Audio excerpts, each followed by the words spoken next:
Hi, I'm Melissa Benoist. I am currently on the show Supergirl on the CW, and I am a survivor of domestic violence.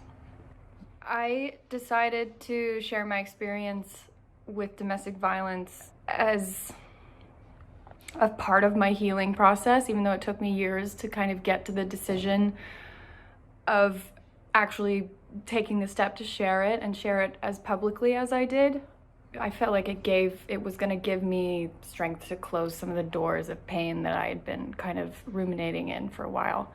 So I don't normally do things like this, but I've written something that I want to share. I'm going to read it out loud, and I'm quite nervous, so bear with me. The moments leading up to sharing my video were a gigantic roller coaster. It's terrifying.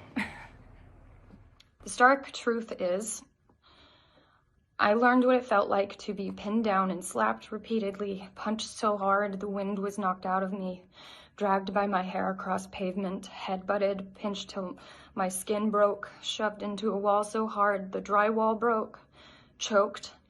I learned to lock myself in rooms, but quickly stopped because the door was inevitably broken down. I learned not to value any of my property, replaceable and irreplaceable. I learned not to value myself.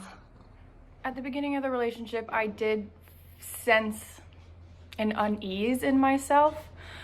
There was no way that I ever would have known or had been able to guess in my situation what was going to happen and how it was going to escalate. It felt very good how much he coveted me, how much he seemed to treasure who I was.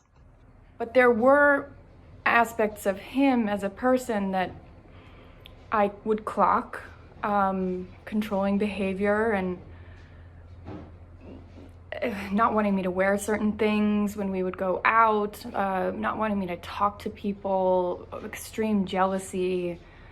In retrospect, I see that each red flag followed a very clear path on the way to things becoming violent, because violence is so often preceded by mental, emotional, verbal, and psychological abuse, which are all very sneaky things. I can't even remember the circumstances of the first argument that led to something physical, but he threw something at my face. He threw a smoothie at my face, and it hit my face, and I just was so stunned that it had happened. And I know a lot of women talk about this. A lot of people that have been in violent relationships talk about the first time that it happens, you just write it off. It wouldn't be easy to describe in detail the physical arguments that occurred more and more after that. It's hard to even articulate. Not just because of the anger and the pain that surfaces, but because the memories feel like they took place on a different planet where I was breathing different air and witnessing a macabre secret I could never tell anyone I had seen. There was this ritual almost that would happen where something would click and he would immediately see what he had done and somehow start to think reasonably, and then usually pick me up, put me in the bathtub, and turn the water on. He'd kneel next to the tub crying self-hating tears with me. He never made me feel like he thought I deserved the beating, which I guess eased my mind. So I'd pull down the drain in the bathtub, and down the pipes the argument would go with its indecency, humiliation, sorrow, rage, and myself. I went down that drain every time he put me in the tub. It's a big, complicated mess of feelings that really, and you know, there's that confusion of love and almost that Stockholm Syndrome-esque feeling, this bubble you put yourself in that no one could possibly understand, and you do care for this person, and you make yourself believe that you have to stay or they'll hurt even more than you hurt.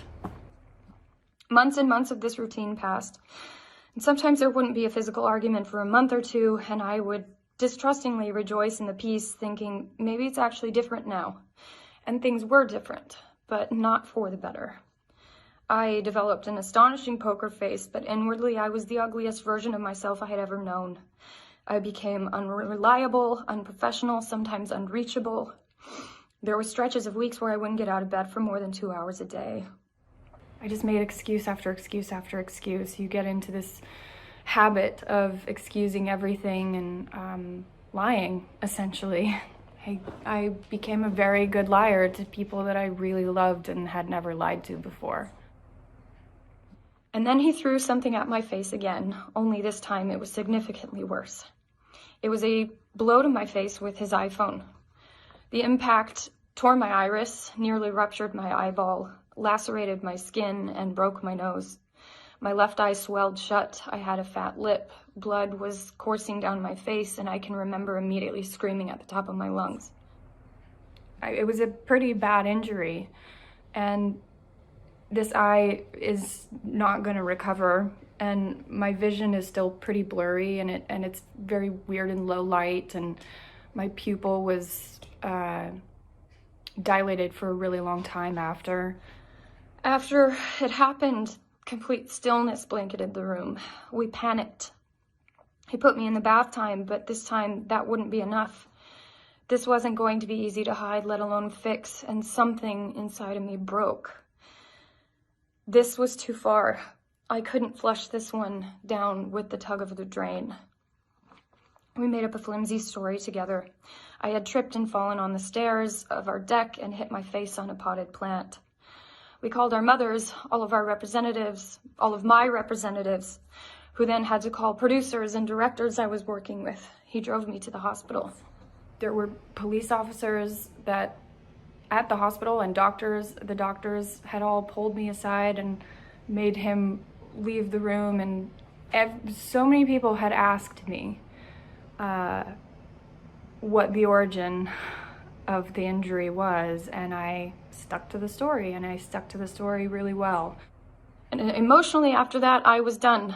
I keenly felt that whatever I thought love was, it certainly wasn't what I had been going through. I was so tired of living the way I'd been living, but it felt too late to get out, and I was ashamed. But abuse doesn't just affect the people that are in its chokehold, however. And unbeknownst to me, many people in my life suspected and feared exactly what was happening. A friend visited me where I was working. My abuser wasn't there, so she had a rare opportunity to talk to me without his looming presence. It's one of the bravest things I've ever seen anyone do, and she was terrified to ask me about it. She was shaking and thought our friendship was going to be over, and because she didn't know if I would get mad at her or lash out or anything. And she just asked me point blank, and it was as if these floodgates opened, and the relief I felt at someone acknowledging it and someone almost giving me a pass, that was the turning point for me.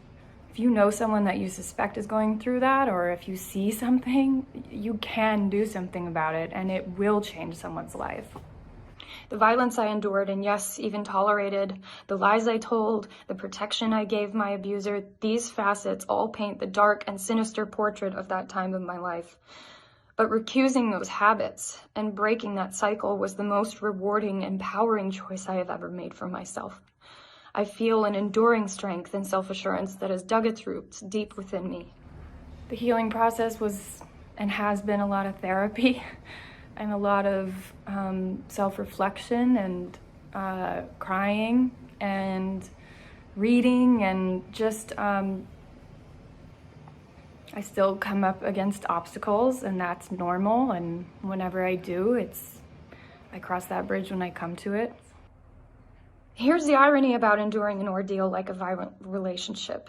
Inevitably, while terrible and irreparable damage is done to you, you build an impenetrable strength without realizing it.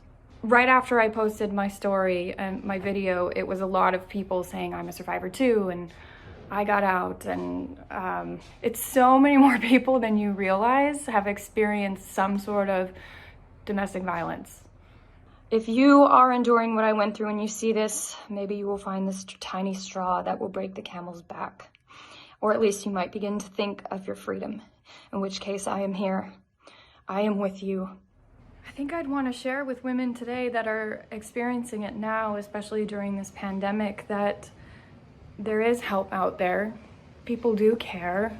Just because it might feel like you are more trapped than ever, and like it's worse than it's ever been, but it is possible, and you deserve to have a different life and to find love that doesn't hurt you and that exists.